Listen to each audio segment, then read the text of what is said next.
now approaching the city of Bombay, the gateway to India. And the first view that comes to our attention is the gate itself, an admirable illustration of Great Britain's constructive influence. Bombay is the second largest city of India and one of the chief seaports of the Orient. It has a mixed population of over 1 million people, representing practically every race and creed in the world.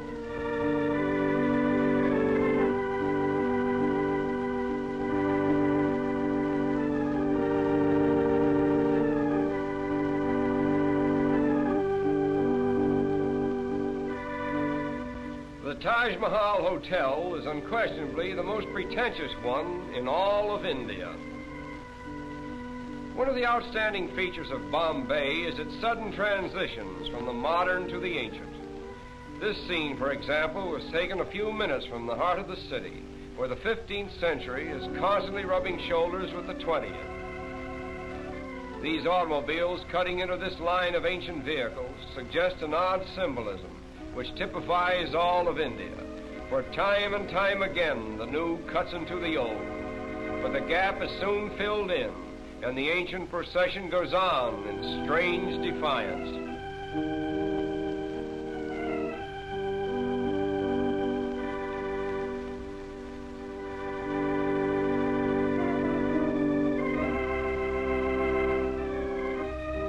At the famous race course in Bombay, we are again transported into another world, for here is gathered representatives of every nationality, creed, and color. The course itself is considered to be the most picturesque, if not the finest in the Orient.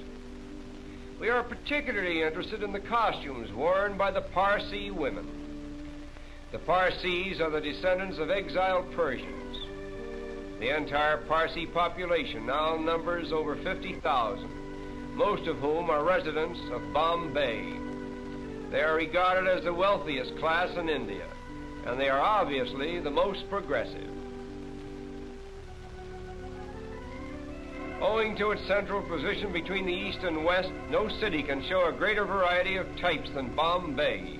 Here we find gathered Parsi merchants, Arab traders, Afghans and Sikhs, Chinese, Japanese, Malayans, Americans, and British, all part of the cosmopolitan crowds so characteristic of Bombay. Not far from the racetrack, we come upon an old Indian fakir with the cleverest little bird that we have ever seen. We will pause a while and watch this little fellow perform.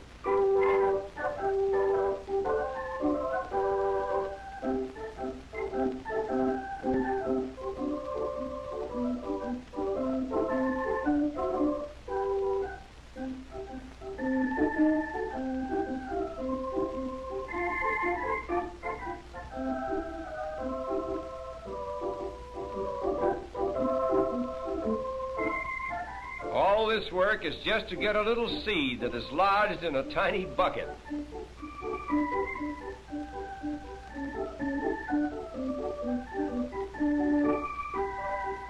Stringing beads is the most amazing thing that this bird does. A needle is fastened to one end of the thread. The bird actually sticks the needle through a bead, drops the needle, gets a new grip, and slides the bead down onto the thread.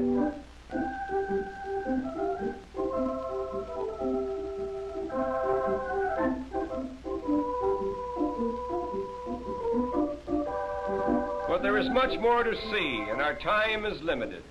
So we will leave this little bird with his beads and continue on to a picturesque fishing village just a short distance from Bombay. This quaint little habitation seems to have no connection with the mainland, and life in general appears to be carried on quite apart from the outside world. All the people who live here are engaged in the fish industry, and as strange as it may seem, many of them are strict vegetarians and therefore will not eat fish of any kind.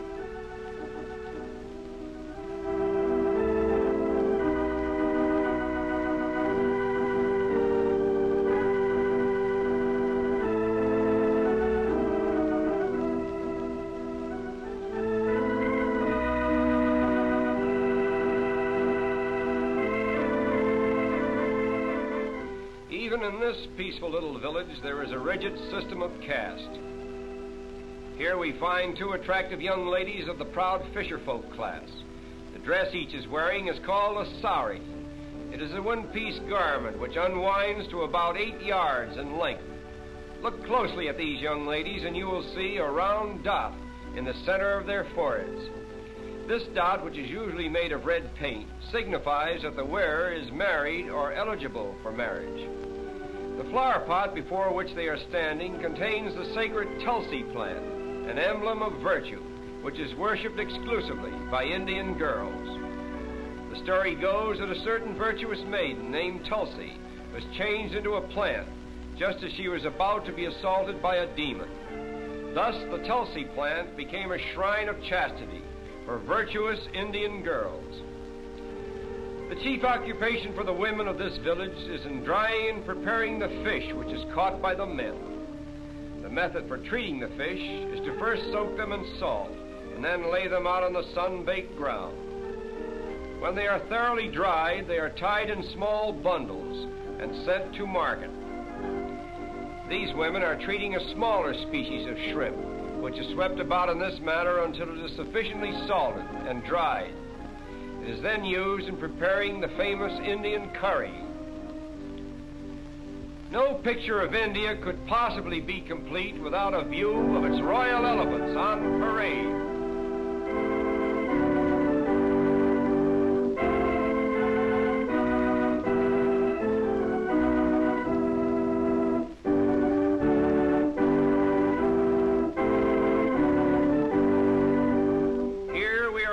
Of the wealth of India and the splendor of the days that used to be. This is just a rare and special occasion, staged by one of the wealthy Maharajas at a grand social event. The headpieces worn by these elephants are made of solid gold and are studded with magnificent jewels. But now our journey is coming to an end. We will take one last look at Bombay before we draw our visit to a close. To the observing tourist, this view is more than just a picture. It is Bombay, the gateway to India.